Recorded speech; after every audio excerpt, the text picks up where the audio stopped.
नमस्कार सर, आपलं नाव काय? शेखर वाणी. तुम्ही किती वर्षांपासून इथे हा व्यवसाय करताय? 30 वर्षापासून. आता 30 वर्षापासून तुम्ही एवढं राजकारण अनुभवलंय, तर सध्याची जी पुढच्या महिन्यात येऊ घातलेली नगरसेवकाची निवडणूक आहे, त्या अनुषंगाने आपल्या सातव वस्तीमधलं, सातव नगरीमधलं वातावरण कसं आहे, काय सांगाल? वातावरण तसं ठीक आहे, थोडाफार पाण्याचा प्रॉब्लेम आहे, तो सॉल्ट व्हावा अशी इच्छा आहे माझी. ओके. आता नगरातल्या लोकांसाठी काही सोयीसुविधा खूप मस्ट असतात, त्याच्यावरूनच आपण ठरवतो की हे नगर प्रगतिशील आहे की नाही.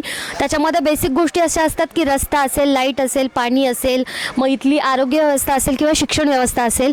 तर सध्याचे जे नगरसेवक आहेत किंवा मग पुढे येणारे जे नगरसेवक असतील, या बाबतीत तुमचं मत काय आहे, अपेक्षा काय आहेत?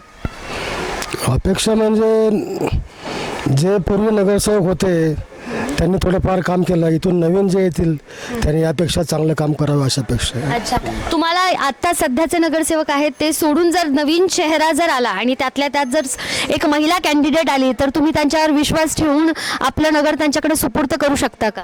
हो, करू शकतो. काम चांगलं असेल वाटलं तर करू शकतो. तुम्ही दर्शनाताई यांचं नाव ऐकलंय का? त्या ज्या क्लासेस घेतात स्पेशली महिलांना एम्पॉवर करण्यासाठी, त्यांच्याबद्दल काही सांगू शकाल? नाही, त्यांचं काही परिचय नाही मला, मी काय बोलू शकत नाही. अच्छा, ठीक आहे. जे नथ मेकिंग असेल किंवा आरी वर्क असेल किंवा टेलरिंग वगैरे, हे कोर्सबद्दल तुम्हाला माहिती आहे का की असे कोर्सेस आपल्या भागासाठी राबवले जातात प्रभाग क्रमांक 4 मध्ये? नाही, त्याची काय कल्पना नाही मला. ओके, ठीक आहे. मग आता एक अशी अपेक्षा, आता तुम्ही इथले 40 वर्षापासून तुम्ही इथे रहिवाशी आहे, तर महिन्याच भरावर आता निवडणूक आहे, तर कुठल्या नावांची जास्त चर्चा तुमच्या कानावर येते की हे पुढचे नगरसेवक होऊ शकतात? माझ्या मते संतोष भरणे हेच योग्य आहेत. तेच योग्य आहे. धन्यवाद.